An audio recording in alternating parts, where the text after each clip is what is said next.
中国外交部长王毅19日晚在北京应邀以视频方式出席慕尼黑安全会议中国专场，并发表主旨讲话时说，巴切雷特东突厥伞从来不是问题，但有一点是肯定的，新疆各族人民不欢迎有罪推定式的调查，也坚决反对对中国民族政策的各种偏见和无端指责。美国国家安全顾问杰克·沙利文周一表示，俄罗斯对乌克兰的攻击可能在未来几个小时或几天内开始，而且将是极其暴力的。另一方面，英国首相鲍里斯·约翰逊的一名发言人表示，俄罗斯总统普京入侵乌克兰的计划已经开始。卡塔尔埃米塔姆在该国首都多哈会见来访的伊朗总统莱西，双方就强化双边关系、扩大在多领域的互利合作以及伊朗核问题等地区和国际事务进行了讨论。两国还签署了航空、贸易、航运、电力、文化、教育等领域的14项合作协议和谅解备忘录。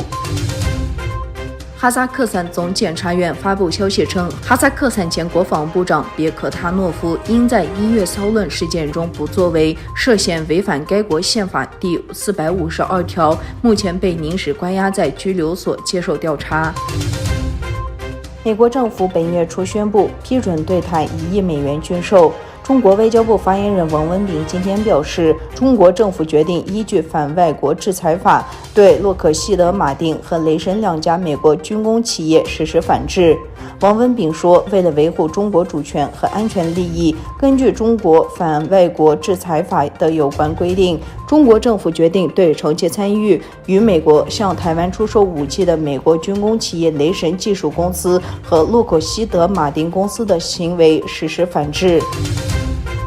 乌克兰危机持续紧张之际，法国总统马克龙周日与俄罗斯总统普京再次举行电话会谈。俄罗斯总统府克里姆林宫发言人德米特里·佩斯科夫宣布，双方同意尽一切努力，尽快在乌克兰东部实现停火，并将以外交手段解决乌克兰危机。